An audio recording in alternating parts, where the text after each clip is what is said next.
લક્ષ્ય ન્યૂઝ, એક નજર, એક લક્ષ્ય. ખાતરજ ગામના મુખ્ય માર્ગ પર ખાડાઓથી વાહન ચાલકો પરેશાન.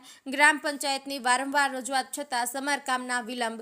કલોલ તાલુકાના ખાતરજ ગામમાંથી પસાર થતો મુખ્ય માર્ગ હાલ ભારે વરસાદી માહોલને કારણે ખાડાઓથી ભરાઈ ગયું છે.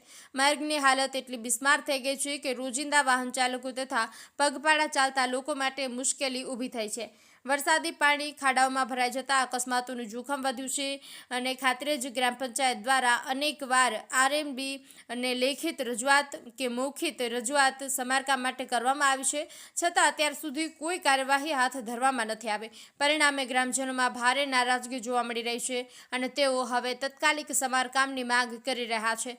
સ્થાનિક રહેવાસીઓએ જણાવ્યું છે કે આ રસ્તો ગામનો મુખ્ય માર્ગ છે, જ્યાંથી સ્કૂલ બસ, દૂધ વાહકો અને દૈનિક મુસાફરો પસાર થાય છે. ખાડાઓને કારણે વારંવાર વાહનો બગડે છે અને અકસ્માતોનો ભય રહે છે. ગ્રામજનો તથા પંચાયતના પ્રતિનિધિઓએ આરએમબી વિભાગને તાત્કાલિક અસરથી માર્ગ સમારકામ હાથ ધરવાની વિનંતી કરી છે, જેથી લોકોની મુશ્કેલી દૂર થઈ શકે. લક્ષ્ય ન્યૂઝ, સંજય નાયક.